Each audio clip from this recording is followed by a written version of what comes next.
آج انشاءاللہ ہم سیرت کے جو ہم نے عناوین طے کیے تھے ان میں سے پہلے عنوان کے اوپر گفتگو کریں گے۔ یہ جو عنوان ہے یہ ہے عصمت رسول صلی اللہ علیہ وسلم قبل بعثت، یعنی نبی پاک صلی اللہ علیہ وسلم کے نبی بننے سے پہلے آپ علیہ الصلوۃ والسلام کو کس طرح سے اللہ تعالیٰ نے ہر قسم کے غلط عقائد اور اعمال اور محافل اور مجالس سے محفوظ رکھا۔ عصمت نبی صلی اللہ علیہ وسلم کے حوالے سے آپ حضرات کو کیا علم ہے کہ یا عصمت انبیاء عام طور پہ اس کے حوالے سے آپ لوگوں کی کیا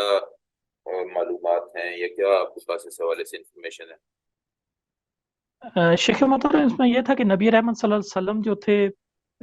ایک سچے انسان تھے، ایماندار تھے۔ اس کے علاوہ جس طرح کے کھیل تماشا میلے وغیرہ ہوتے ہیں، ناچ گانا، یہ اس ٹائم بھی اس معاشرے کا حصہ تھا، لیکن نبی رحمت صلی اللہ علیہ وسلم کبھی ان ایکٹیویٹیز میں شامل نہیں ہوئے تھے اور شرمیلے تھے وہ۔ یعنی کہ ایک ان کا جو کریکٹر تھا، جو ان کی عصمت جو بیان کی جا رہی ہے، اس کے اوپر کوئی ایسی چیز نہیں تھی کہ جو کفار مکہ کے پاس کوئی پوائنٹ ہو جو ان کے خلاف وہ بول سکیں۔ صحیح، جزاک اللہ۔ اور اسی طرح اس کے ساتھ ساتھ کچھ اور لوگ بھی تھے اس دور میں جو حضرت ابراہیم علیہ السلام والے دین کے اوپر قائم تھے، یعنی وہ لوگ بت پرستی سے بیزار تھے۔ تو نبی اکرم صلی اللہ علیہ وسلم بھی اسی طرح سے تھے کہ نبی پاک صلی اللہ علیہ وسلم کو بھی بت بنانا اور بتوں سے کی عبادت کرنا، ان سے مدد مانگنا، ان سے دعا مانگنا یہ قطعاً ناپسند تھا۔ اور بعض اور اہل عرب بھی تھے جو اسی طرح کا خیال رکھتے تھے، دین حنیف یا دین ابراہیم کے اوپر تھے، اور وہ جس طرح اللہ معاف کرے اولیاء کی تعظیم کرتے کرتے ان کی عبادت شروع کر دینا، جو ایک شیطانی عمل ہے۔ تو اسی طرح سے مشرکین مکہ نے بھی ایک کام کیا ہوا تھا اور بہت سارے اولیاء کے بت بنا کے خانہ کعبہ کے اندر رکھے ہوئے تھے، لیکن نبی اکرم صلی اللہ علیہ وسلم اس طرح سے بھی معمون تھے اور اللہ تعالیٰ نے ان کی حفاظت فرمائی تھی۔ اور اسی طرح سے بلکہ نہ صرف یہ کہ گناہوں سے اور اس طرح کے کبائر سے آپ علیہ الصلوۃ والسلام محفوظ تھے، بلکہ نبی اکرم صلی اللہ علیہ وسلم نے زندگی میں 2 دفعہ ارادہ کیا کہ عربوں کے ہاں رات کے وقت مجالس لگتی تھیں جس میں فسانہ گوئی ہوتی تھی یا اشعار پڑھے جاتے تھے۔ 1 2 دفعہ آپ نے ارادہ کیا کہ میں بھی جا کے وہ سنوں کہ کیا اشعار پڑھے جاتے ہیں، لیکن اللہ تعالیٰ نے نبی پاک صلی اللہ علیہ وسلم کے اوپر نیند کا غلبہ کر دیا اور ایسا بھی نہ ہوا۔ اسی طرح سے ایک دفعہ جب خانہ کعبہ کی تعمیر ہو رہی تھی تو نبی پاک صلی اللہ علیہ وسلم کو ان کے چچا نے حضرت عباس رضی اللہ تعالیٰ عنہ نے غالباً مشورہ دیا، یہ اسلام کے پہلے، اس سے پہلے کی بات ہے، کہ آپ اپنی ازار جو ہے وہ اوپر کر کے باندھ لیں، یعنی اس کو تھوڑا سمیٹ لیں تاکہ آپ کے لیے یہ پتھر اٹھا کے لانے میں اور ان کاموں میں جو اس وقت خانہ کعبہ کی تعمیر کے مراحل تھے اس میں آسانی ہو۔ تو اس وقت بھی اللہ تعالیٰ نے نبی پاک صلی اللہ علیہ وسلم کو اس طرح سے محفوظ رکھا کہ نبی پاک صلی اللہ علیہ وسلم اس وقت غش کھا کے گر گئے، اور پھر آپ علیہ الصلوۃ والسلام کو جیسی ہوش آپ نے فرمایا کہ میری ازار میری ازار، یعنی آپ علیہ الصلوۃ والسلام نے اس طرح سے اوپر کر کے وہ کاموں میں شرکت نہیں فرمائی۔ اچھا، ایک عمومی عقیدہ تمام انبیاء اور رسل کے حوالے سے یہ ہے کہ اللہ تعالیٰ نے ان کو عصمت عطا فرمائی۔ اس میں اشکال یہ پیدا ہوتا ہے کہ بعض جگہوں پہ خود اللہ تعالیٰ نے بھی نبی پاک صلی اللہ علیہ وسلم کو کچھ چیزوں کے حوالے سے فرمایا کہ یہ ایسے نہیں ہونا چاہیے تھا بلکہ ایسا ہونا چاہیے تھا۔ اور اسی طرح سے بعض نبیوں اور رسولوں کے واقعات بھی ہیں کہ جن کے اندر جیسے حضرت یونس علیہ السلام کا واقعہ ہے کہ وہ تھوڑا سا ناراض ہو کے گئے تھے تو اللہ تعالیٰ نے ان کو مچھلی کے پیٹ میں وہ چلے گئے، اور اس کے بعد پھر انہوں نے وہاں پہ معافی مانگی اور کہا کہ لا الہ الا انت سبحانک انی کنت من الظالمین۔ تو اللہ تعالیٰ فرماتے ہیں کہ فلولا انہ کان من المسبحین للبث فی بطنہ الی یوم یبعثون، اگر یونس علیہ السلام اس وقت اللہ کی پاکی بیان نہ کرتے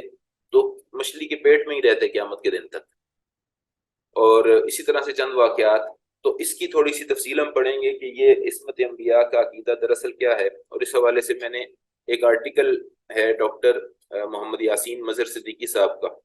یہ ایک رسالہ ہے معارف کے نام سے، یہ انڈیا سے شائع ہوتا ہے، اس کے اندر مختلف اہل علم کے آپ یہ کہہ لیں کہ ان کی جو کسی بھی موضوع کے اوپر جو ان کی تحقیق ہوتی ہے وہ اس کو ایک مضمون کی شکل میں، ایک آرٹیکل کی شکل میں وہاں پہ شائع کرتے تھے. اور ایک اللہ بھلا کرے بخشش فرمائے میاں محمد سعد خالد صاحب کی، یہ لاہور کے رہنے والے تھے. بڑی نوجوانی کی عمر میں اللہ تعالیٰ نے ان کو ان کی زندگی ختم ہو گئی اور ان کو اپنے پاس بلا لیا. انہوں نے ان سارے رسالوں میں سے معارف کے جتنے بھی ایڈیشنز آئے تھے ان میں سے جو سیرت سے متعلق آرٹیکلز تھے نا ان کو جمع کیا ہے، اور یہ معارف سیرت کے نام سے انہوں نے یہ کتاب شائع کی ہے. اور میں نے شیئر بھی کیا تھا گروپ میں. یہ مارکیٹ سے مل بھی سکتی ہے، غزنی اسٹریٹ پہ کتب خانہ ہے وہاں سے مل سکتی ہے. اور دارالکتاب جو ہے یہ ادارے کا نام ہے جنہوں نے اس کو پبلش کیا ہے. تو آپ میں سے جو اس کو حاصل کر سکے وہ حاصل کرنے کی کوشش کرے. ویسے میں انشاءاللہ کوشش کروں گا کہ جو آرٹیکل ہم پڑھیں گے نا اس کی اسکرین شاٹ لے کے اسکینر سے اس کو اسکین کر کے وہ آپ کے ساتھ PDF فائل کے طور پہ شیئر کر دوں گا. ابھی میں اسکرین شیئر کرتا ہوں، گروپ میں بھی میں نے یہ ڈال دی ہے. آپ چاہیں تو اپنے پاس بھی کھول سکتے ہیں اور ہماری ساتھ اسکرین پہ بھی اس کو دیکھ سکتے ہیں انشاءاللہ. تو یہ شروع کرتے ہیں، پڑھنا شروع کرتے ہیں کہ اس میں کیا ہے. تو یہ چیزیں کچھ نہ کچھ تفصیل سے ساتھ ساتھ پھر ہم انشاءاللہ چیزوں کو ڈسکس بھی کرتے رہیں گے. کسی کا اب تک کوئی سوال ہو، کوئی رائے ہو تو آپ لوگ شیئر کر سکتے ہیں. عصمت نبی صلی اللہ علیہ وسلم کا اصول و عقیدہ اہل ایمان میں مسلمہ ہے جس پر کوئی اختلاف نہیں. عام طور سے عصمت سے مراد اصول و عقائد دین میں خطا و گناہ سے بری ہونا لیا جاتا ہے، لیکن اصل میں عصمت سے یہ مراد ہے کہ انبیاء اصول و عقائد ہی میں نہیں تمام معاملات میں معصوم ہوتے ہیں. چونکہ وہ بشر اور عبد بھی ہیں لہٰذا ان سے غلطی، خطا اور ذلت قدم کا صدور ہونا ممکن ہے. یعنی جس طرح آدم علیہ السلام نے جنت کے اندر اس درخت سے پھل کھا لیا تھا جس سے اللہ تعالیٰ نے روکا تھا. انتہائی عصمت کے قائل علماء و حکماء اسلام انبیاء کرام علیہ السلام سے غلطی کا صدور ممکن ہی نہیں سمجھتے. اس کا واضح مطلب یہ ہوا کہ نبی اور رسول سے کسی قسم کی خطا دین و شریعت کے معاملات میں سرزد نہیں ہوتی. دونوں نظریات کا بہرحال ماحصل ایک ہے، یعنی یہ نزاع لفظی ہے. یہ جو اختلاف ہے یہ صورت کا اختلاف ہے، در حقیقت وہ ایک ہی مطلب کو جو ہے وہ پہنچانا آگے چاہتے ہیں. وہ کیا ہے کہ نبی اور رسول خطا اور غلطی، نبی اور رسول کی خطا اور غلطی باقی رہتی نہیں ہے اور نہ اس کا اثر باقی رہتا ہے. یعنی ان سے جیسے ہی کوئی ایسا کام ہو جو اللہ کی مشیت کے خلاف ہو تو فوراً اللہ تعالیٰ اصلاح فرما دیتے ہیں اور انبیاء بھی فوراً رجوع کر لیتے ہیں. اس کی ایک مثال ہے کہ اللہ تعالیٰ نے نوح علیہ السلام کو کہا تھا کہ آپ نے کشتی بنانی ہے اور اس میں ایمان والوں کو اور تمام جانداروں کے ایک جوڑے کو سوار کرنا ہے. اور نوح علیہ السلام نے کشتی بنائی، طوفان آ گیا تو انہوں نے اپنے بیٹے کو آواز دی کہ بیٹے یا بنی ارکم معنا، آ جاؤ ہمارے ساتھ سوار ہو جاؤ. اس نے کہا ساوی الی جبل یعصمنی من الماء، کہ میں تو پہاڑ پہ چڑھ جاؤں گا، میں پانی سے بچ جاؤں گا، میں نہیں آپ کے ساتھ آ رہا. تو انہوں نے پھر اللہ تعالیٰ سے دعا کی کہ قال کہ یا اللہ میرا بیٹا میرے گھر والوں میں سے ہے، اس کو بچا لے، کیونکہ آپ نے کہا تھا کہ میرے گھر والوں کو بھی میں نے سوار کرنا ہے ساتھ. لیکن اللہ تعالیٰ نے کہا تھا کہ الا من سبق علیہ القول، وہ گھر والے جو ایمان لے آئے ہیں آپ کے ساتھ. اب یہاں پہ نوح علیہ السلام چونکہ بیٹے سے محبت بھی کرتے تھے اور چاہتے تھے کہ وہ اس کی اصلاح ہو جائے، وہ بچ جائے، وہ ایمان لے آئے، تو اللہ تعالیٰ نے سرزیشن فرمائی اور فرمایا کہ قال یا نوح انہ لیس من اہلک، نوح وہ آپ کے گھر والوں میں سے نہیں ہے، انہ عمل غیر صالح، اس کے اعمال غیر صالح ہیں. فلا تسألنی ما لیس لک بہ علم انی اعظک ان تکون من الجاہلین، جس بات کا آپ کو علم نہیں ہے اس کا میرے سے سوال نہ کریں اور میں آپ کو نصیحت کرتا ہوں کہ آپ جو حلال والی باتیں نہ کریں. تو فوراً نوح علیہ السلام نے کیا کیا؟ قال رب انی اعوذ بک ان اسألک ما لیس لی بہ علم، یا اللہ میں تیری پناہ مانگتا ہوں کہ میں تجھ سے ایسا سوال کروں جس کا مجھے پتہ نہیں. وَإِلَّا تَغْفِرْ لِي وَتَرْحَمْنِي أَكُن مِّنَ الْجَاهِلِينَ، اگر تو نے مجھے معاف نہ کیا اور مجھ پہ رحم نہ کیا تو میں جاہلوں میں سے ہو جاؤں گا. یعنی فوراً اعتراف کر لیا کہ جو میں دعا کر رہا تھا یہ غیر مناسب تھی، یہ مجھے نہیں کرنی چاہیے تھی. تو اللہ تعالیٰ نے فوراً پھر معاف کر دیا. قیل یا نوح اہبط بسلام منا وبرکات علیک وعلی امم ممن معک، تو آپ بھی جائیے، آپ کے اوپر اور آپ کے ساتھ ایمان لانے والوں کے اوپر ہماری طرف سے سلامتی ہو. تو اسی طرح سے جیسے نبی اکرم صلی اللہ علیہ وسلم نے ایک دفعہ اہتمام کیا تھا کہ حضرت قریش مکہ اعتراض کرتے تھے کہ جی آپ کے ساتھ تو یہ غلام اور اس طرح کے غریب لوگ بیٹھتے ہیں تو ہم تو آپ کی بات نہیں سنیں گے. تو نبی پاک صلی اللہ علیہ وسلم نے ان کی دعوت کی غرض سے ایک دفعہ صرف سرداروں کو بلایا مطاف میں. اور حضرت عبداللہ بن ام مکتوم جو تھے ایک نابینا صحابی تھے اور غلام تھے پہلے، اور وہ بھی آواز سن کے حضور علیہ الصلوۃ والسلام کی مجلس کے پاس تشریف لے آئے اور آ کے بیٹھ گئے. تو نبی پاک صلی اللہ علیہ وسلم نے چونکہ مسلمانوں کو پہلے سے بتایا ہوا تھا کہ بھئی یہ میں نے صرف سرداروں کو بلایا ہے تاکہ میں ان کو دین کی دعوت دے سکوں، تو تھوڑی دیر کے لیے مجھے ان سے بات کرنے دینا. جب حضور علیہ الصلوۃ والسلام نے حضرت عبداللہ کو آ کے بیٹھتا دیکھا تو چونکہ وہ سارے کے سارے جو سردار تھے وہ ایسے چودھری بننے میں تھے اور وہ ہو گئے ایسے کہ یہ تو ہم نے کہا تھا کہ ہم ان کے ساتھ نہیں بیٹھیں گے اور یہ پھر آ گئے. تو نبی پاک صلی اللہ علیہ وسلم نے بھی ناگواری کا احساس کرتے ہوئے صرف چہرے کے اوپر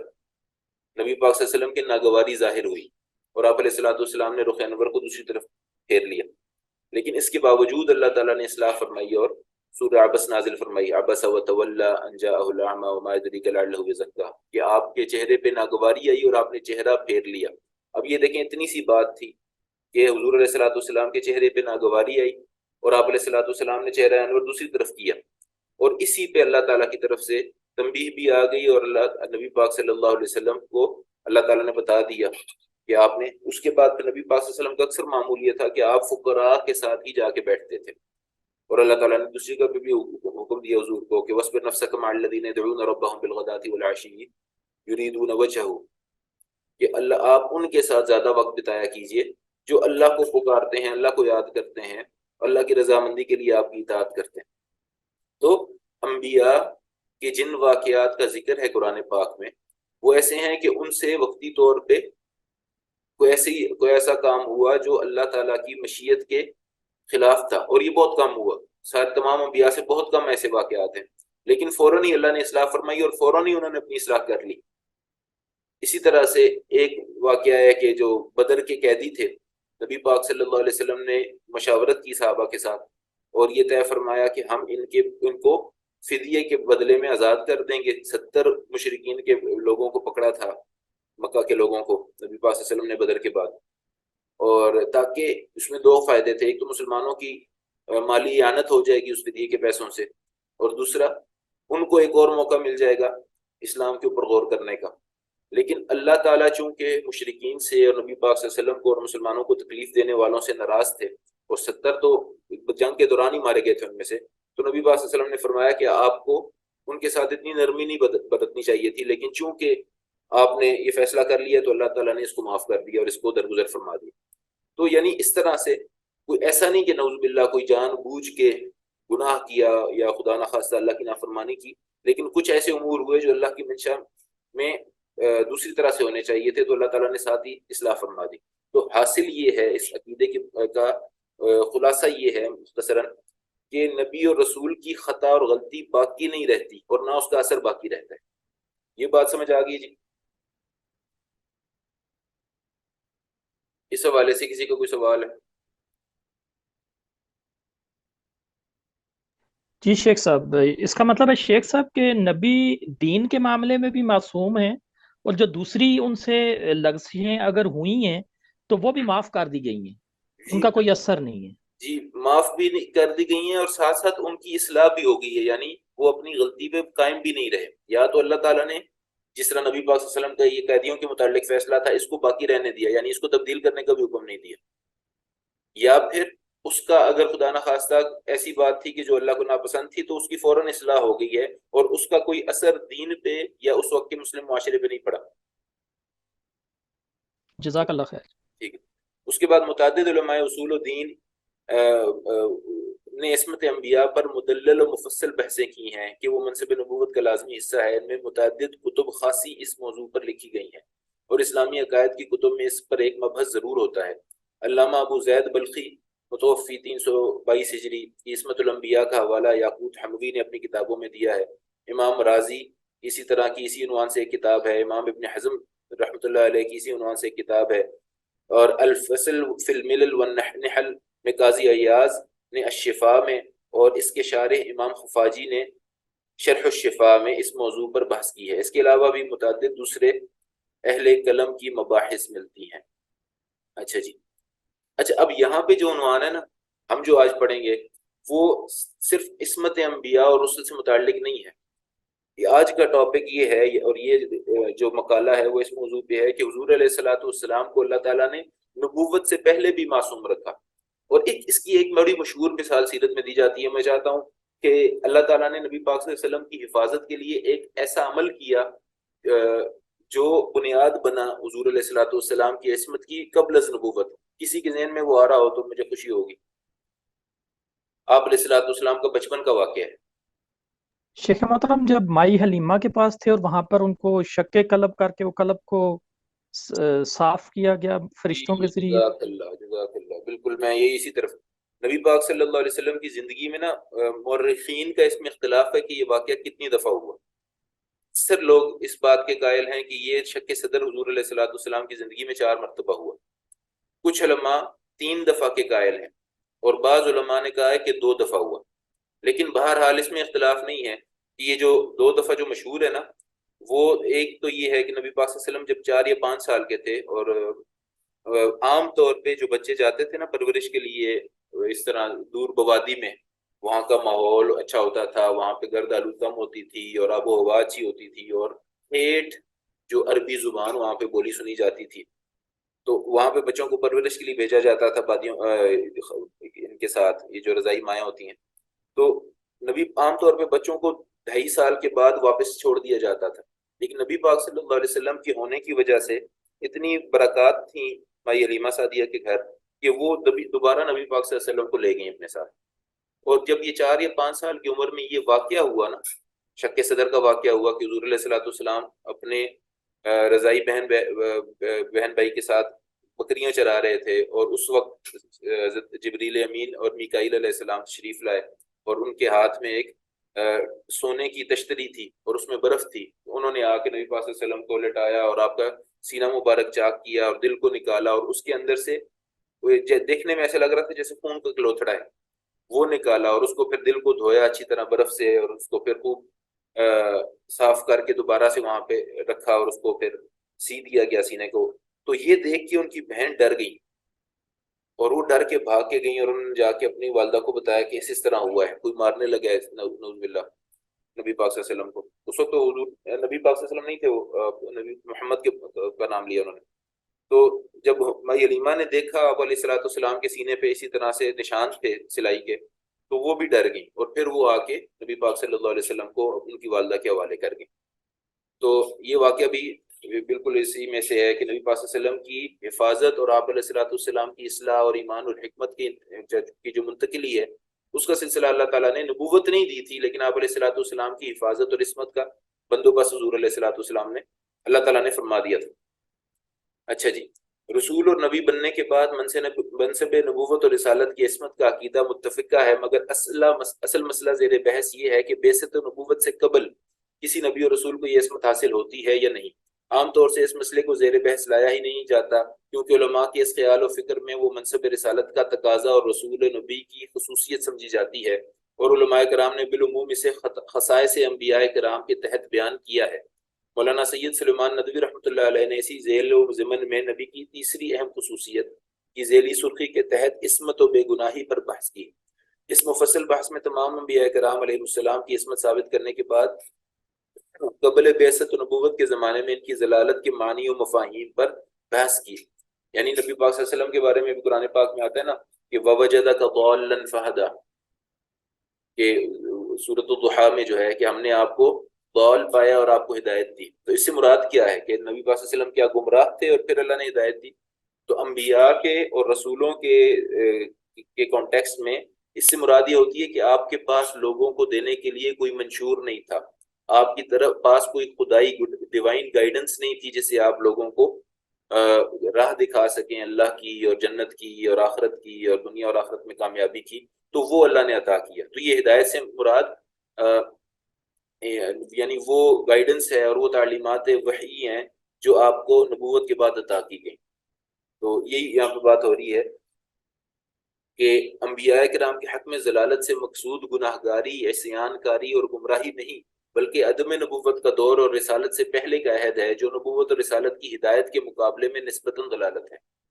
اس تعبیر و تشریح میں بھی قبل بعثت رسول اکرم صلی اللہ علیہ وسلم کی حفاظت و عصمت کا تصور و خیال موجود نہیں ہے، بعض دوسرے علماء کرام اور بالخصوص سیرت نگاروں نے متقدمین نے رسول اکرم صلی اللہ علیہ وسلم کی ماقبل بعثت زندگی میں بھی ایک طرح کی عصمت و محفوظیت کا ذکر واضح الفاظ میں کیا ہے، اور احادیث میں اس کی تصدیق ملتی ہے۔ متعدد قدیم و جدید سیرت نگاروں نے احادیث و روایات کی بنا پر یہ تو لکھا ہے کہ رسول اکرم صلی اللہ علیہ وسلم کو ابتدائے حال ہی سے فطری طور پر ہر بری بات سے بیزار اور متنفر تھے، اور حضرات انبیاء اللہ کے نفوس قدسیہ ابتدا ہی سے کفر و شرک اور ہر قسم کی فحشاء اور منکر سے پاک اور منزہ ہوتے ہیں۔ مولانا ادریس کاندلوی کا یہ بیان قاضی ایاز کی شفا کی ایک بحث کا خلاصہ اور مولانا شبلی کا بیان کا جربہ ہے۔ عصمت محمدی صلی اللہ علیہ وسلم قبل بعثت کے واقعات میں اس پر بحث آ رہی ہے۔ حفاظت نبوی صلی اللہ علیہ وسلم پر تبصرے۔ مولانا شبلی نے ایک عام تبصرہ کیا ہے کہ حضرت صلی اللہ علیہ وسلم نے کبھی بتوں کے آگے سر نہیں جھکایا، دیگر رسوم جاہلیت میں کبھی شرکت نہیں کی، اسی طرح قریش کے انحرافات اور احمس کے نظریات سے پرہیز کیا۔ انہوں نے قریش کے بعض انحرافات کا ذکر کیا ہے۔ بعض اور واقعات سیرت کے ذکر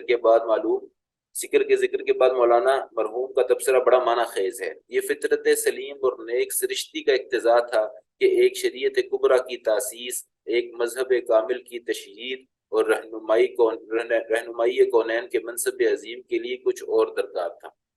یعنی آپ علیہ الصلوۃ والسلام کو جو شروع سے اللہ تعالیٰ نے ان چیزوں سے محفوظ اور مبرہ رکھا، اس کا مقصد یہ تھا کہ آپ علیہ الصلوۃ والسلام کو اللہ تعالیٰ نے قیامت تک کے لیے رول ماڈل بنانا۔ اچھا، یہاں پہ تھوڑا سا ایک ہٹ کے سوال میرے ذہن میں تھا اور بات ایک ذہن میں تھی، میں چاہ رہا تھا کہ وہ آپ سے ڈسکس کروں۔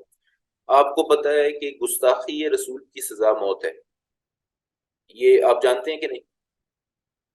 جی شیخ صاحب۔ یہ کیوں ہے؟ یعنی اللہ تعالیٰ نے یہ، آپ کو پتہ ہے کہ نبی پاک صلی اللہ علیہ وسلم پر مشرکین مکہ نے بڑی حالت زندگی تنگ کی ہوئی تھی، مکہ کے اندر بھی وہ انکار بھی کرتے تھے اور سارا کچھ، لیکن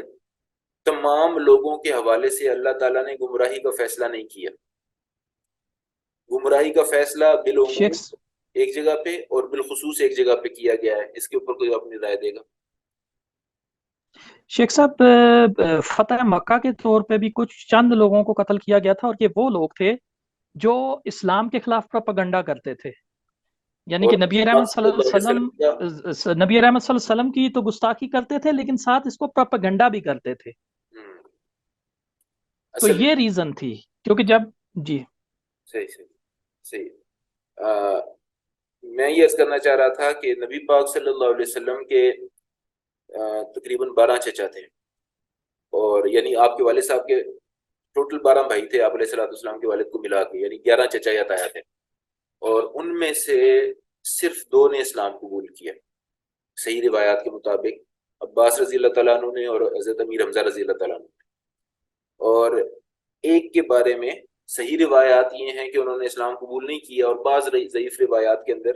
یہ آتا ہے کہ انہوں نے اسلام قبول کیا، وہ ہیں ابو طالب صاحب۔ باقی سب نے صریح کفر کیا اور بات نہیں مانی، یعنی نبی پاک صلی اللہ علیہ وسلم کے والد صاحب تو پہلے ہی فوت ہو گئے تھے، باقی ان کی بات کر رہا ہوں۔ لیکن ان میں سے جو ابو لہب تھے نا، انہوں نے نبی پاک صلی اللہ علیہ وسلم نے جب پہلی دفعہ اعلانیہ دعوت دی تھی اور صفا پہاڑ کے اوپر چڑھ کے لوگوں کو متوجہ کیا تھا اور بتایا تھا کہ میں اللہ کا رسول ہوں، اور اگر میری اطاعت نہیں کرو گے تو اللہ کا ایک شدید عذاب تمہیں آن لے گا، تو اس وقت اس نے نبی پاک صلی اللہ علیہ وسلم کی لوگوں میں گستاخی کی تھی، بدتمیزی کی تھی۔ تو اس کے جواب میں اللہ تعالیٰ نے سورۃ اللہب فوراً نازل فرمائی، حالانکہ ویسے مسلمانوں کو حکم یہ تھا کہ صبر کرو، معاف کرو اور اپنے کام سے کام رکھو۔ اسی طرح سے وہ لوگ جو نبی پاک صلی اللہ علیہ وسلم کو مجنون کہتے تھے، یا نبی پاک صلی اللہ علیہ وسلم کو جادو زدہ کہتے تھے، یا آپ علیہ الصلوۃ والسلام کے الٹے نام رکھتے تھے، ان کے بارے میں اللہ تعالیٰ قرآن پاک میں فرماتے ہیں کہ وقال الظالمون ان تتبعون الا رجلا مسحورا، ظالم کہتے ہیں کہ تم ایک جادو زدہ شخص کی پیروی کرتے ہو۔ اور اللہ تعالیٰ پھر آگے سے فرماتے ہیں کہ انظر کیف ضربوا لك الامثال فضلوا فلا يستطيعون سبیلا، دیکھیے یہ آپ کے بارے میں کیسی مثال دیتے ہیں، یہ گمراہ ہو گئے اور اب یہ سیدھے راستے پہ نہیں آ پائیں گے۔ تو آپ یہ دیکھیے، اندازہ لگائیے کہ اللہ تعالیٰ اس حوالے سے کتنا سنجیدہ ہے کہ نبی پاک صلی اللہ علیہ وسلم سے بدتمیزی کرنے والوں کو اللہ تعالیٰ سخت سزا دے گا۔ اور اسی طرح سے فتح مکہ کے موقع پہ بھی جو کچھ لوگ تھے جو نبی پاک صلی اللہ علیہ وسلم کی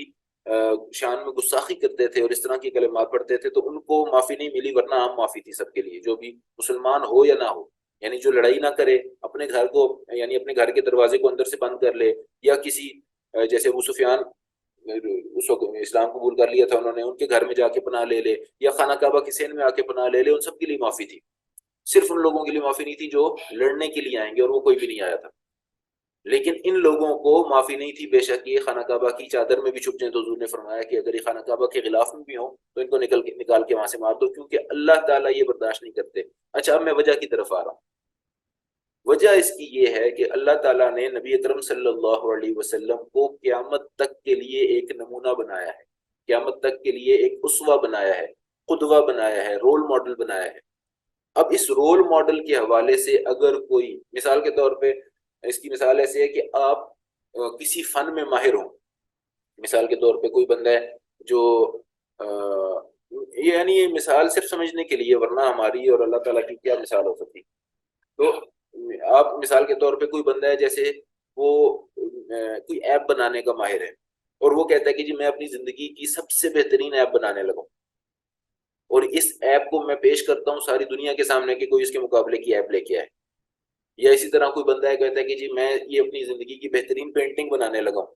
اور یہ میرا فخر ہے. تو آپ جب اس طرح کا کوئی شاہکار بناتے ہیں نا، تو پھر اس بات کا خیال کرتے ہیں کہ اس کو کوئی ڈسٹارٹ نہ کرے، اس کو کوئی خراب نہ کرے، اس کے اوپر کوئی یعنی کوئی اعتراض کرنا اور چیز ہے، اعتراض کر سکتا ہے، لیکن اس کو جا کے خراب کرنا، اس کو بگاڑنے کی کوشش کرنا، اس کے بارے میں غلط پروپیگنڈا کرنا، یہ برداشت نہیں ہوتا. کیونکہ اللہ تعالیٰ نے نبی پاک صلی اللہ علیہ وسلم کو اپنی بہترین مخلوق بنایا ہے. آپ علیہ الصلوۃ والسلام کی جو شخصیت ہے، اور آپ علیہ الصلوۃ والسلام کا جو کردار ہے، اور آپ علیہ الصلوۃ یعنی اللہ نے قسمیں اٹھا کے فرمایا یاسین والقرآن الحکیم انک لمن المرسلین علی صراط مستقیم. قرآن پاک کی قسم، اللہ قرآن کی قسم اٹھا کے فرما رہے ہیں کہ آپ میرے رسولوں میں سے بھی ہیں اور سیدھے راستے پہ بھی ہیں. اور پھر اسی طرح قسم اٹھا کے اللہ فرما رہے ہیں نون والقلم وما یسطرون ما انت بنعمت ربک بمجنون. نون اور قلم کی قسم اور لوح محفوظ کی قسم، آپ اللہ کی نعمت کی وجہ سے مجنون بالکل نہیں ہے، ہرگز ایسا نہیں ہے. وَإِنَّ لَكَ لَأَجْرًا غَيْرَ مَمْنُونٍ، اور جتنا آپ کو اللہ نے نوازنا ہے اس کی کوئی حد نہیں. وَإِنَّكَ لَعَلَىٰ خُلُقٍ عَظِيمٍ، اور بے شک آپ بہترین اخلاق پہ فائز ہیں، آپ سے بہتر کوئی انسان ہو نہیں سکتا. اسی طرح سے اللہ تعالیٰ نے اپنی اطاعت کو حضور علیہ الصلوۃ والسلام کی اطاعت میں شامل کر دیا، یعنی جو فرمایا کہ من یطع الرسول فقد اطاع اللہ، جس نے نبی پاک صلی اللہ علیہ وسلم کی اطاعت کی اس نے یقیناً اللہ کی اطاعت کر لی. تو آپ ان ساری چیزوں سے آپ اندازہ لگائیں کہ نبی پاک صلی اللہ علیہ وسلم کی شان کیا ہے. تو اللہ تعالیٰ اس چیز کو ہرگز برداشت نہیں کرتا کہ ایک ہستی، ایک شخصیت جس کو قیامت تک کے آنے والے انسانوں کے لیے اللہ تعالیٰ نے رول ماڈل بنایا ہے، لوگ اس کے اوپر ذاتی حملے کریں،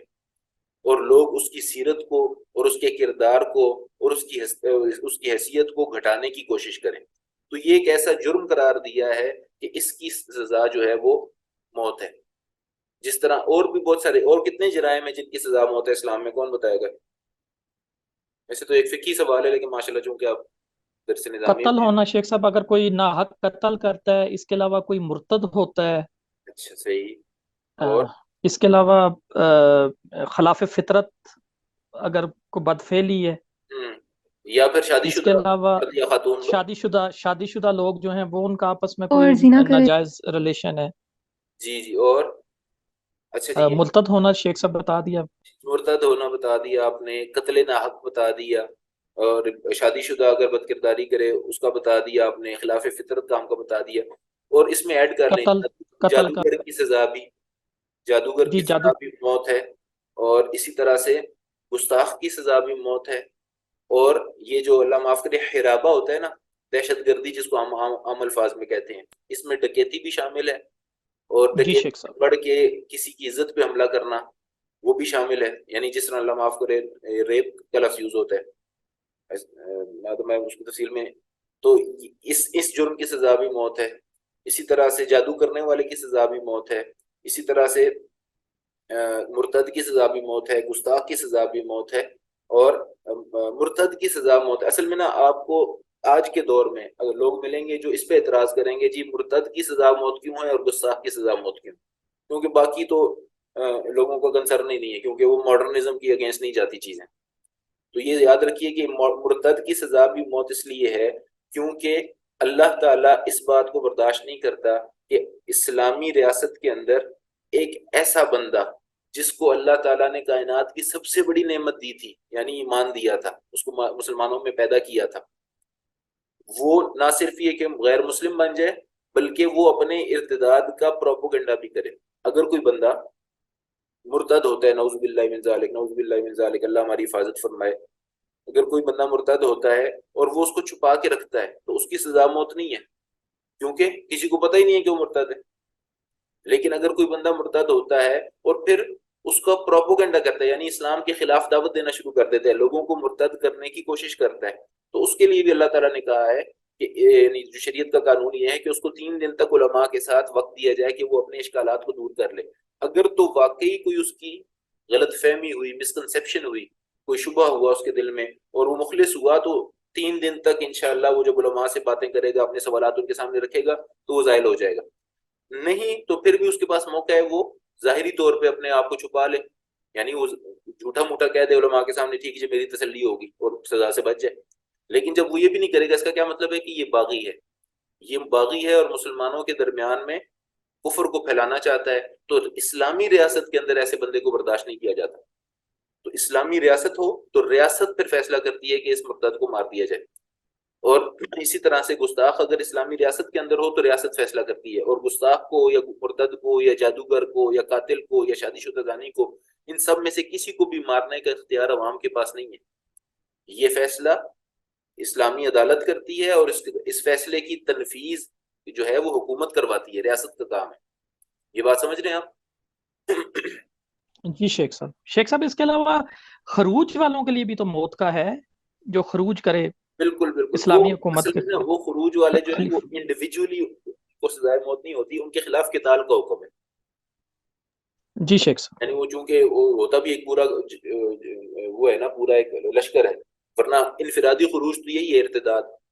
یعنی انفرادی طور پہ اگر کوئی مرتد ہو کے اس کی دعوت دے رہا ہے تو وہ تو ارتداد ہے. لیکن جو اگر کوئی ایسے اللہ معاف کرے کوئی لشکر بنا کے اور کوئی ایسے اس طرح کی صورت بنا کے دہشت گردی کی تنظیم بنا کے پھر وہ مسلمانوں کو مارنا شروع کرے یا مسلمان حکومت کے خلاف لڑائی بھی آمادہ ہو تو اس کے خلاف پھر جہاد کا حکم. اور وہ اس میں پھر اتنی نرمی ہے، آپ یقین کریں کہ میں تو حیران ہوتا ہوں کہ جو واقعات ہیں جو تاریخ میں حضرت عثمان رضی اللہ تعالیٰ عنہ کے دور میں جو کچھ ہوا اور اس کے بعد پھر حضرت علی رضی اللہ تعالیٰ عنہ کے دور میں جو کچھ ہوا، کہ حضرت علی باوجود اس کے کہ ان کے قتال کا حکم دے رہے تھے اور ان کے قتال کو یعنی ان کے خلاف جنگ کر رہے تھے، اس کے باوجود وہ کہتے تھے کہ اخواننا بغوا علینا، یہ ہمارے مسلمان بھائی ہیں جنہوں نے ہمارے خلاف بغاوت کر دی. تو بہرحال لیکن نبی پاک صلی اللہ علیہ وسلم کی وعیدیں ان کے حوالے سے بڑی سخت ہیں. تو اللہ تعالیٰ ہمیں یہ خروج اور خوارج کے شر سے بھی بچائیں. تو بہرحال آمین. واپس آتے ہیں اور ہم یہ بات کر رہے تھے کہ اللہ آپ کو بھلا کرے، بات کہاں سے کہاں نکل گیا. دوسرا میں یہ پوچھنا چاہ رہا ہوں کہ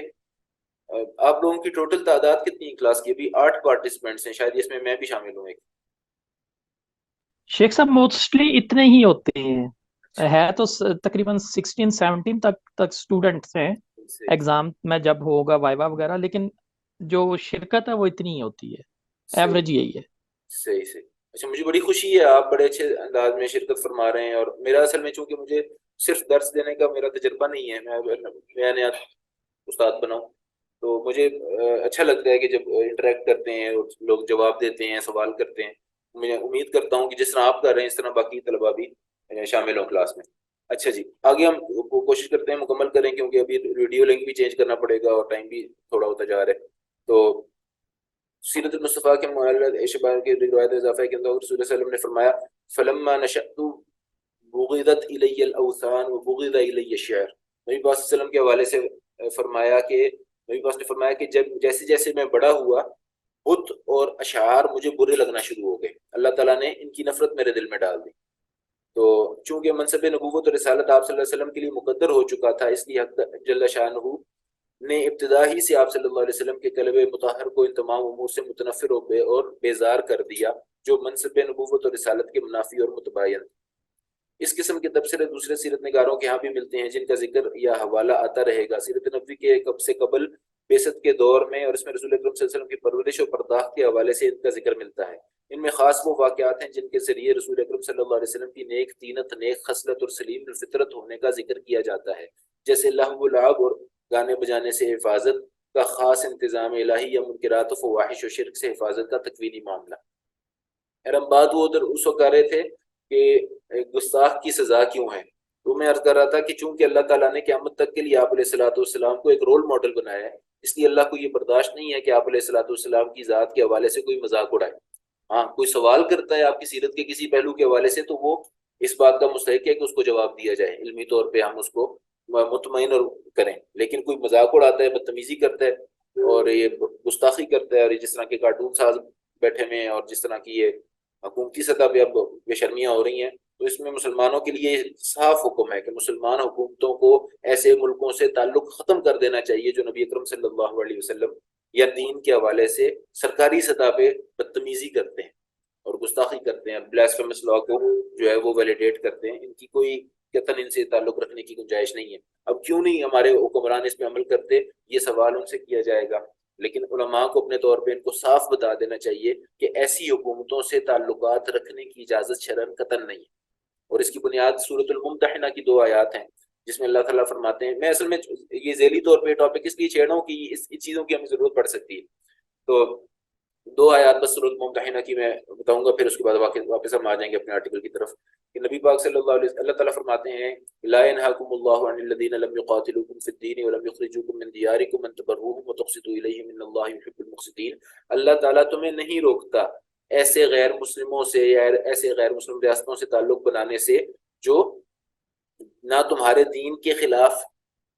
تمہارے دین کی وجہ سے تمہارے خلاف لڑتے ہیں اور نہ تمہیں تمہارے علاقوں سے نکالتے ہیں، ان کے ساتھ تم نیکی بھی کرو اور انصاف بھی کرو، اللہ اس چیز کو پسند کرتا ہے۔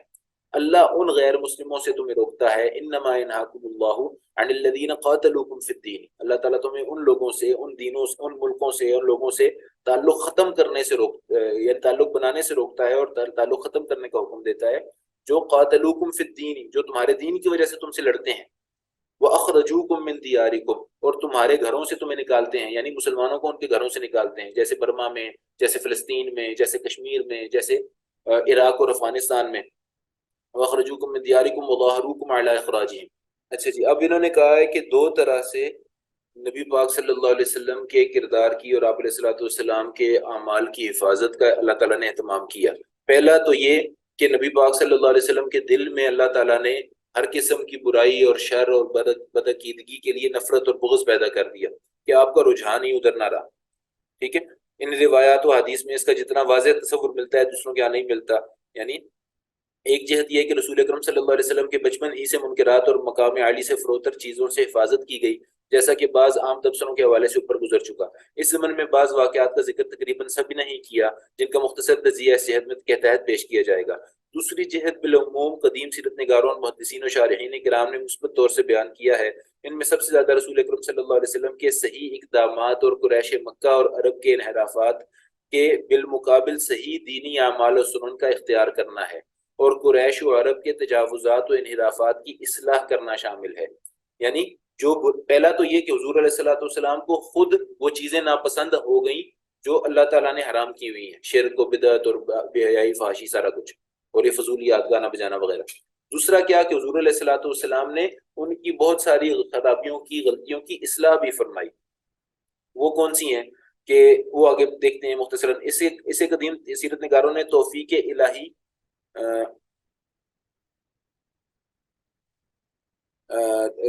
کہاں گیا یہاں میں قدیم سیرت نگاروں نے توفیق الہی سے تعبیر کیا ہے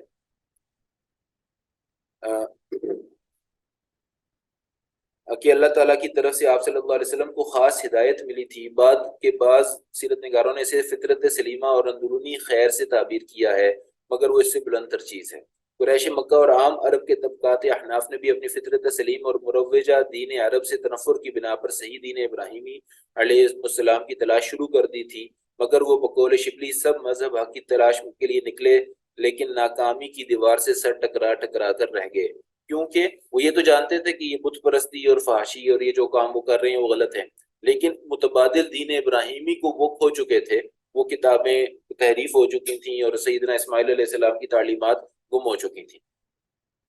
اس کے بعد رسول اکرم صلی اللہ علیہ وسلم نے بھی اسی سماجی اور دینی فضا میں پرورش پائی تھی، مگر توفیق الہی نے آپ صلی اللہ علیہ وسلم کی خاص رہنمائی کی، اور آپ صلی اللہ علیہ وسلم نے بعثت سے قبل ہی قریشی تجاوزات اور انحرافات سے صرف دامن ہی نہیں بچایا بلکہ ان کی اصلاح کی بھی فرمائی۔ اسے صرف دین ابراہیمی علیہ السلام کے بقیہ نقیہ کا عطیہ اور دین نہیں کہا جا سکتا۔ تمام محدثین اور اہل سیر نے بالاتفاق لکھا ہے کہ رسول اکرم صلی اللہ علیہ وسلم کو بچپن سے شرک اور اس کے تمام مراسم و اثرات سے بطور خاص محفوظ رکھا گیا۔ مولانا شبلی اور ان کے جامع سید سلیمان ندوی اور دوسرے جدید اہل علم نے بڑی قطعیت کے ساتھ تمام انبیاء کرام کی قبل بعثت ان سے حفاظت و عصمت کا قرآن مجید کی آیات کریمہ اور احادیث شریفہ سے مدلل ذکر کیا ہے، اور رسول اکرم صلی اللہ علیہ وسلم کی محفوظیت کو بطور خاص اجاگر کرتے ہوئے دوسرے گناہوں سے بھی آپ صلی اللہ علیہ وسلم کا دامن پاک بتایا ہے۔ اس مقام و مرتبہ محمدی صلی اللہ علیہ وسلم کی بزرگی اور کمال بھی چھپا ہوا ہے کہ جب احناف کے فروتر افراد ان علائشوں سے محفوظ رہ سکے، یعنی قریش کے بھی بہت سارے لوگ جو احناف اپنے آپ کو کہتے تھے، جو شرک سے بیزار تھے، جو بت پرستی نہیں کرتے تھے، صرف اللہ سے دعا مانگتے تھے، وہ جب پاک تھے تو نبی پاک صلی اللہ علیہ وسلم تو بالاولیٰ اس کے مستحق تھے کہ وہ اس سے پاک رہتے۔ تو منصب رسالت اور اس سے زیادہ ختم المرسلین کے اعلیٰ و افضل مقام و منصب پر فائز ہونے والی ذات و والا صفات کا اس سے محفوظ و مبرہ ہونا تقدیر الہی سے زیادہ حفاظت و عصمت الہی کا خاص منصوبہ تھا۔ دور جاہلی کی بہت سی اکابر قریش اور علماء عرب دوسرے بڑے گناہوں جیسے بدکاری، شراب نوشی، قتل و غارت وغیرہ سے اپنی فطرت سلیم کی بنا پر محفوظ رہے، تو ان کاملین کے سرخیل اور اکمل عرب صلی اللہ علیہ وسلم ان سے کیوں کر محفوظ نہ رہتے؟ نبی کریم صلی اللہ علیہ وسلم قبل بعثت زندگی میں محفوظیت اور حفاظت کا جو بزرگ تر اور کامل تر حصہ ہے وہ یہ ہے کہ آپ صلی اللہ علیہ وسلم کو ان گناہوں سے کہیں فروتر اور کسی حد تک سماجی اور ثقافتی لحاظ سے جائز چیزوں سے بھی محفوظ رکھا گیا۔ وہ لوگوں یا دوسروں کے لیے اتنی ممنوع یا ناپسندیدہ نہ تھی جتنی خاتم النبیین صلی اللہ علیہ وسلم ہونے والی ذات والا صفات کے لیے تھیں، لہٰذا آپ صلی اللہ علیہ وسلم کے آنے والے منصب و مرتبے کی خاطر ان فروتر یعنی عام چیزوں سے بھی آپ کی حفاظت فرمائی گئی۔ قرآن مجید کی آیت کریمہ میں آپ صلی اللہ علیہ وسلم کی ما قبل بعثت زندگی کو آپ صلی اللہ علیہ وسلم کی نبوت پر اس لیے دلیل و حجت بنایا گیا، یعنی اس کا ذکر ہم نے کیا تھا شاید پہلے بھی کہ اللہ تعالیٰ نے کہا کہ آپ ان کو کہیے کہ میری نبوت کی ایک دلیل تو یہ بھی ہے کہ فقط لبثت فیکم عمرا من قبلہ، کیونکہ میں رہ چکا ہوں تم میں ایک عمر اس سے پہلے، یعنی میں نے زندگی تمہارے درمیان گزاری ہے۔ فروتر چیزوں سے محفوظیت کے دو واقعات سب جدید و قدیم سیرت نگاروں نے بیان کیے ہیں، لیکن کلم شبلی کی رانائی نے ان کو پیکر پاکیزگی بنا دیا ہے، لہٰذا ان کا ذکر اسی قادر الکلامی سے ذیل میں پیش کیا جاتا ہے۔ یہ مولانا شبلی کا کلام و نقل کر رہے ہیں۔ عرب میں افسانہ گوئی کا عام رواج تھا۔ راتوں کو لوگ تمام اشغال سے فارغ ہو کر کسی مقام پر جمع ہوتے، ایک شخص کو جس کو ان میں کمال ہوتا داستان شروع کرتا تھا، لوگ بڑے ذوق و شوق سے رات رات بھر سنتے۔ بچپن میں ایک دفعہ حضرت صلی اللہ علیہ وسلم نے بھی اسی جلسے میں شریک ہونا چاہا، لیکن اتفاق سے راہ میں شادی کا کوئی جلسہ تھا، دیکھنے کے لیے کھڑے ہو گئے، وہیں نیند آ گئی، اٹھے تو صبح ہو چکی تھی۔ ایک دفعہ ایک ایسا ہی موقع تھا، اس دن بھی یہی اتفاق پیش آیا۔ 40 برس کی مدت میں صرف 2 دفعہ اس قسم کا ارادہ کیا، لیکن دونوں بار توفیق الہی نے بچا لیا کہ تیری شان ان مشاغل سے بالا تر ہے۔ رسول اکرم صلی اللہ علیہ وسلم کے لڑکپن میں تعمیر کعبہ کا واقعہ میں شرکت نبی صلی اللہ علیہ وسلم کا واقعہ محدثین اور اہل سیر دونوں نے بیان کیا ہے۔ یہ میں پہلے عرض کر سکوں، حدیث بخاری شریف کی حدیث ہے 3829 نمبر کے مطابق رسول اکرم صلی اللہ علیہ وسلم اور آپ صلی اللہ علیہ وسلم کے چچا حضرت عباس بن عبد المطلب ہاشمی رضی اللہ عنہ پتھر ڈھو ڈھو کر لا رہے تھے۔ حضرت عباس نے رسول اکرم صلی اللہ علیہ وسلم سے کہا کہ اپنی ازار اپنی گردن پر رکھ لیں تو وہ آپ صلی اللہ علیہ وسلم کو پتھر سے بچا لے گی، اور آپ صلی اللہ علیہ وسلم زمین پر گر پڑے اور آپ صلی اللہ علیہ وسلم کی دونوں آنکھیں آسمان کی طرف نگراں ہو گئیں۔ پھر آپ صلی اللہ علیہ وسلم کو افاقہ ہوا اور آپ نے فرمایا میری ازار میری ازار، اور آپ صلی اللہ علیہ وسلم نے اپنی ازار باندھ لی۔ حدیث میں صرف اتنا بیان ہے کہ حافظ ابن حجر اسقلانی اور دوسرے اہل سیرت و حدیث نے مزید تفصیل بیان کی ہے، جس کا بنیادی نقطہ یہ ہے کہ آپ صلی اللہ علیہ وسلم کو اسی عالم میں بے خبری میں ہدایت دی گئی کہ کبھی عریانہ ہو، اور پھر آپ صلی اللہ علیہ وسلم عمر بھر عریانی سے محفوظ و مامون ہی رہے۔ انسانی جسمانی تطہیر کا تکوینی نظام، یہ جو شق صدر کا واقعہ ہم نے پہلے ڈسکس کی ہے، انسانی جسم اور روح و مادہ سے تشکیل پانے کی بنا پر مادی علائشوں کا شکار بن سکتا ہے اور بنتا ہے۔ بقول حضرت شاہ ولی اللہ رحمۃ اللہ علیہ کے اس میں قوت ملکیہ رکھی گئی ہے، اور اس میں قوت ملکیہ رکھی گئی ہے اور وہ اس ملکوتی صفات سے آراستہ پہ راستہ کرتی ہے اور اس کو عالم ملکوت سے وابستہ کرنے کی خاطر اوپر لے جاتی ہے کہ عالم ملکوت، یہ جو بات ہے نا، اس کی خلاصہ یہ ہے کہ اللہ تعالیٰ نے سورۃ الشمس میں جو کہا ہے کہ فَأَلْهَمَهَا فُجُورَهَا وَتَقْوَاهَا، کہ اللہ تعالیٰ نے نفس کے اندر نیکی کا مادہ بھی رکھا ہے اور برائی کا مادہ بھی رکھا ہے، تو پاک وہ ہو جائے گا یا کامیاب وہ ہو جائے گا جس نے اپنے برائی کے مادے سے جان چھڑا کے نیکی کی طرف متوجہ ہو گیا، اور خسارے میں وہ چلا جائے گا جس نے اپنے برائی کے مادے کو اپنی جو سرشت میں ہے، اپنی جو اس کی جو خواہشات ہیں، اس کی جو ضروریات ہیں، یہ جو نفسانی خواہشات ہیں، اس کے پیچھے پڑ کے اس نے اپنی جو ہے نیکیوں کو پیچھے چھوڑ دیا اور گناہوں میں آگے نکل گیا. قد افلح من زکاها وقد خاب من دساها. تو یہ اسی کا چیز ہے، یعنی ان کے الفاظ جو کہ وہ مختلف ہیں تو میں مختصر نہیں آج کر رہا ہوں. تو نیچے گراتی ہے، یعنی دوسرا کیا ہے کہ جو اس کو علائشوں سے ملوث کرتی ہے، گناہوں میں مبتلا کرتی ہے اور بہائم جیسا بنا دیتی ہے. اس بنا پر وہ عالم ناسود مادی دنیا کی طرف نیچے گراتی ہے کہ مادہ کا مزاج اور تاثیر مقام سے گرانا ہوتا ہے. یہ سارا نظام انسان کی جبلت میں اس لیے قائم کیا گیا ہے کہ اس کو اختیار سے ایک حد تک نوازا و سرفراز کیا گیا ہے، اور اس پر یعنی اختیار کے صحیح استعمال پر اس کو نجات ملتی ہے اور غلط استعمال پر اس کا مواخذہ اور عذاب کا سامنا ہوتا ہے. یعنی اللہ نے ہمیں چوائس دی ہے، ہم اچھائی کریں گے تو ہمیں اللہ اجر دے گا، اور اگر ہم برائی کریں گے تو اس کا ہمیں گناہ ملے گا اور سزا ملے گی. اللہ معاف کر دے. قرآن و حدیث اور اسلامی فلسفہ حیات نے ان قوتوں کو مرکز انسانی قلب کو قرار دیا ہے. وہ قلب جو خون کی تقسیم کا ذمہ دار ہے، یہ حصی قلب کی تعریف ہے، اور وہ صحیح اور غلط پھٹکیوں کا مرجع و ماوا بھی ہے. اسی کے نیچے ایک اور قلب کا مقام ہے جو عالم ملکوت سے رشتہ انسانی استوار رکھتا ہے اور ملکوتی صفات پیدا کرتا ہے. حصی اور روحانی قلب میں ایک خاص تکوینی تفاعل ہے جس کی صحیح تفہیم و تعبیر مشکل ہے کہ وہ عقل انسانی کے دائرے میں نہیں آتا. بشریت کے ناطے انبیاء کرام اور مرسلین عظام بھی ان دو گانا قلوب اور ان کی کارکردگی اور کارگزاری سے بھی نوازے گئے. احادیث اور قرآن مجید کی متعدد آیات سے بھی اس بشری قلب کی ناسوتی پھٹکی کا ذکر ملتا ہے. اسی کو شیطان کا حصہ بھی کہا جاتا ہے اور اسی کو انسان کی گمراہی، ناپاکی اور ضلالت کا ذریعہ واسطہ بھی بتایا جاتا ہے. سید المرسلین و خاتم النبیین صلی اللہ علیہ وسلم کے قلب مبارک کے اسی حصے ناسوتی کی تطہیر کا واقعہ بہت اہم ہے. اسے عام طور سے معجزہ شک صدر کا نام سے یاد کیا جاتا ہے. معجزہ اس بنا پر کہ وہ عقل انسانی کو عاجز کر دیتا ہے، ورنہ دراصل وہ تکوینی نظام کا ایک طریقہ تطہیر ہے. جس طرح رسول اکرم صلی اللہ علیہ وسلم کی ذہنی، شعوری اور عقلی وجدانی تطہیر کا انتظام کیا گیا، اس کے لیے بسا اوقات حسی اور محسوس طریقے اختیار کیے گئے اور کبھی کبھی غیر محسوس طریقے بھی، جیسے القاء و الہام وغیرہ. اس کی طرح جسمانی تطہیر کے لیے خالص مادی اور حسی طریقے اختیار کیے گئے. حضرت شاہ ولی اللہ دہلوی رحمۃ اللہ علیہ نے حجت اللہ البالغہ تفہیمات الہیہ وغیرہ میں مختلف مقامات پر اس معجزے پر بحث کی ہے، جیسے حجت اللہ البالغہ کے صفحہ نمبر 205 جلد نمبر 2 میں ہے وظہرت الملائکۃ فشقت عن قلبہ فملأته ایمانا وحکمۃ وذلك بین عالم المثال والشہادہ فلذلك لم يكن الشق عن القلب اہلا اہلاکا وقد بقى منه اثر المخیط. یعنی شک صدر کا اولین تطہیری واقعہ، یعنی ملائکہ آئے اور انہوں نے نبی پاک صلی اللہ علیہ وسلم کے دل کو نکالا اور اس کو ایمان اور حکمت سے بھر دیا. اور یہ صرف کوئی ایسی بات نہیں تھی جو وہمی ہو، بلکہ نبی پاک صلی اللہ علیہ وسلم کے سینہ مبارک پہ وہ ٹانکوں کے نشان بھی باقی تھے.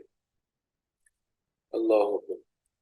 شک صدر کا اولین تطہیری واقعہ رسول اکرم صلی اللہ علیہ وسلم کے لڑکپن میں حضرت حلیمہ سعدیہ کے گھر پرورش و پرداخت کے زمانے میں بالکل اواخر میں پیش آیا، کیونکہ اسی معجزہ کی تاثیر سے گھبرا کر حضرت حلیمہ سعدیہ. اچھا یہ تھوڑا سا نا، یہ چونکہ ہم بات ڈسکس کر چکے ہیں، میں نبی پاک صلی اللہ علیہ وسلم نے جو اصلاحات کی ہیں ان کی طرف جاتا ہوں. یعنی نبی پاک صلی اللہ علیہ وسلم نے اسلام سے پہلے ہی کچھ اصلاحات فرمائی تھیں. تو یعنی وہ کیا تھیں کہ قریش کو نبی پاک صلی اللہ علیہ وسلم نے، ان کے ہاں بعض لوگ یہ اریاں طواف ہوتا تھا تو اس سے منع فرمایا حضور علیہ الصلوۃ والسلام نے. بیشتر سیرت نگار بالخصوص جدید سیرت نگار کعبے کے طواف کی بحالت عریانی انجام دینا ایک عام ابتلا سمجھتے تھے، حالانکہ ایسا نہیں تھا. ایک جامع عریانی سے قبل کئی اور مرحلے تھے،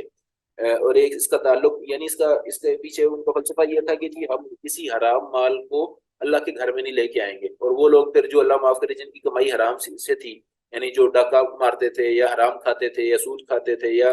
اللہ معاف کرے اور کوئی برا پیشہ تھا ان کا، تو وہ پھر کہتے تھے ہمارے جو کہ کپڑے جو ہیں یہ حرام کے مال کے ہیں، اس لیے ہم کپڑے اتار کے طواف کریں گے. تو یہ انہوں نے، شیطان نے ان کے دماغ میں ڈالا. تو حالانکہ ایسا نہیں تھا. اس جامع عریانی سے قبل کئی اور مرحلے تھے اور اس کا تعلق صرف مردوں سے تھا، عورتوں سے نہیں. بہرحال اس پر تفصیل سے کہیں اور لکھا جا چکا ہے. طواف عریاں کرنے کے باب میں امام بخاری نے رسول اکرم صلی اللہ علیہ وسلم کے لڑکپن میں زار اتارنے کا واقعہ کو نماز وغیرہ کے میں ریا نہ ہونے کے لیے بیان کیا ہے، اس سے واضح ہوتا ہے کہ اس اصلاح کا تعلق بہت قدیم دور سے ہے۔ اسی طرح یعنی اسلام سے پہلے حضور علیہ الصلوۃ والسلام نے یہ چیزیں ان سے روکنا شروع کر دیا تھا۔ اسی طرح وقوف عرفات نہیں کرتے تھے قریش والے، مکہ والے کہتے تھے کہ ہم تو اللہ کے خاص بندے ہیں، ہم تو مکہ والے ہیں، ہم حج میں عرفات نہیں جائیں گے، جو باہر سے لوگ آتے ہیں وہ عرفات کے مقام میں جا کے ٹھہریں۔ حضور علیہ الصلوۃ والسلام نے اس کی بھی اصلاح فرمائی۔ قریش مکہ بیت المقدس کے مقدس حالانکہ باسی ہونے کی بنا پر اپنے کو حمس کہتے تھے اور خیال کرتے تھے کہ ان کے لیے دوران حج حرم سے باہر جانا مناسب نہیں، جیسا کہ تمام عرب جاتے ہیں، لہٰذا انہوں نے حج میں عرفات کو وقوف جیسا رکن اعظم ترک کر دیا تھا اور مزدلفہ ہی سے لوٹ آتے تھے۔ ان کے علاوہ بھی متعدد دوسرے احمسی نظریات تھے جن کا ذکر ابن اسحاق، ابن ہشام وغیرہ نے کیا ہے، اور خاکسار نے اپنی کتاب مکی عہد نبوت میں اسلامی احکام کے ارتکاب میں اس پر تفصیلی کافی مفصل بحث کی ہے۔ امام سیرت ابن اسحاق رحمۃ اللہ علیہ اور امام حدیث امام بخاری رحمۃ اللہ علیہ دونوں نے ہی ایک ہی صحابی حضرت جبیر بن مطعم نوفلی رضی اللہ عنہ سے قریب یکساں الفاظ و معنی کے ساتھ حدیث نقل کی ہے، جس کے مطابق رسول اکرم صلی اللہ علیہ وسلم کو موصوف نے دوران حج عرفات میں اپنے اونٹ پر وقوف کرتے ہوئے دیکھا تھا اور وہ اپنی قوم کے طرح فرتے، یعنی حضور علیہ الصلوۃ والسلام اسلام سے پہلے بھی حج کے دنوں میں عرفات تشریف لے گئے تھے اور قوم سے اکیلے ہی گئے تھے۔ عام لوگوں اور عربوں کے ساتھ آپ صلی اللہ علیہ وسلم نے بعثت سے قبل اس کا وقوف کیا تھا اور انہی کے ساتھ واپس بھی آئے تھے۔ بخاری مسلم وغیرہ میں ہے کہ حضرت راوی کو اس پر سخت تعجب ہوا تھا کہ آپ صلی اللہ علیہ وسلم تو حمص میں تھے، پھر آپ صلی اللہ علیہ وسلم نے عرفات کا وقوف کیسے کیا؟ اچھا جی، اس کے علاوہ کچھ دیگر اصلاحات نبوی ہیں۔ نبوی اصلاحات میں سے بعض دوسرے معاشرتی، سماجی، اقتصادی اور امور و معاملات بھی شامل ہیں۔ اچھا، ایک اس میں نا آپ نے دیکھنا ہے، اس کے بعد جا کے سرچ کرنی ہے، اللہ تعالیٰ توفیق عطا فرمائے۔ نبی پاک صلی اللہ علیہ وسلم نے ایک حلف الفضول میں شرکت کی تھی۔ حلف کہتے ہیں قسم کو، اور فضول اس کا نام تھا۔ یہ کیا تھا کہ ایک قبیلے کے اوپر کچھ جو طاقتور قبیلے تھے انہوں نے حملہ کیا اور وہاں پہ بہت نقصان پہنچایا، تو یہ مکہ والوں نے، قریش والوں نے مل کے عہد کیا تھا کہ آئندہ اگر کسی پہ بھی ظلم کرے گا کوئی قبیلہ تو ہم سب اس کی طرف سے لڑیں گے۔ تو نبی پاک صلی اللہ علیہ وسلم نے بعد میں فرمایا اسلام کے بعد کہ جاہلیت میں ایک عہد ایسا تھا کہ اگر وہ آج ہو تو میں آج بھی اس میں شرکت کروں گا، یعنی مظلوم کی داد رسی کے لیے جانا، مظلوموں کو بچانے کے لیے جانا، اور مظلوم کا سیویئر بننا، اور ان کے طرف سے ان کا یعنی ایسا قبیلہ جس کا اپنا لشکر نہ ہو، جن کی اپنی فوج نہ ہو، تو ان کے دفاع کے لیے جانا۔ نبی پاک نے فرمایا کہ آج بھی اگر میں یعنی بحیثیت نبی بھی مجھے اگر پتہ لگ رہا ہو کہ کہیں پہ اس طرح کا عہد ہو رہا ہے تو میں ضرور جا کے اس میں شرکت کروں گا۔ تو یہ بھی انہی چیزوں میں سے ایک ہے۔ تو بہرحال یہ باقی آپ انشاءاللہ پڑھ لیجئے گا، تو اللہ تعالیٰ جو بھی ہم نے پڑھا سنا ہے اس پہ ہمیں عمل کرنے کی توفیق عطا فرمائے۔ چونکہ کلاس کے ٹائم ختم ہو گیا، تو خلاصہ یہ ہے آج کی ہماری کلاس کا کہ ایک تو انبیاء اور رسول سارے کے سارے معصوم ہوتے ہیں، اور اس کا مطلب یہ ہوتا ہے کہ اگر ان سے کبھی غلطی ہو جائے تو اللہ تعالیٰ ان کو توبہ کی توفیق دیتے ہیں اور اس غلطی کا اثر باقی نہیں رہتا، پہلی بات۔ اسی طرح سے پھر خاص طور پہ نبی پاک صلی اللہ علیہ وسلم بھی معصوم تھے اور نبوت سے پہلے بھی معصوم تھے، اور اللہ تعالیٰ نے آپ علیہ الصلوۃ والسلام کی اصلاح اور آپ علیہ الصلوۃ والسلام کی آپ کے پروٹیکشن کے لیے انتظام کیا کہ ایک تو آپ کے دل میں اللہ تعالیٰ نے برائیوں کی اور گناہوں کی نفرت ڈال دی، دوسرا شک صدر کے واقعے کے ذریعے سے اللہ تعالیٰ نے وہ دل کا وہ حصہ جو انسان کو برائی کی طرف مائل کرتا ہے وہی ختم کروا دیا۔ تیسرا یہ کہ نہ صرف یہ کہ آپ گناہوں سے محفوظ تھے، شرک و بدعت سے اور گناہوں سے محفوظ تھے، بلکہ آپ نے اسلام یعنی بعثت نبوی سے پہلے ہی آپ نے اصلاح بھی شروع کروا دی تھی۔ ایک تو آپ علیہ الصلوۃ والسلام اس چیز کو ناپسند کرتے تھے جو اس دور کے لوگوں میں رواج تھا،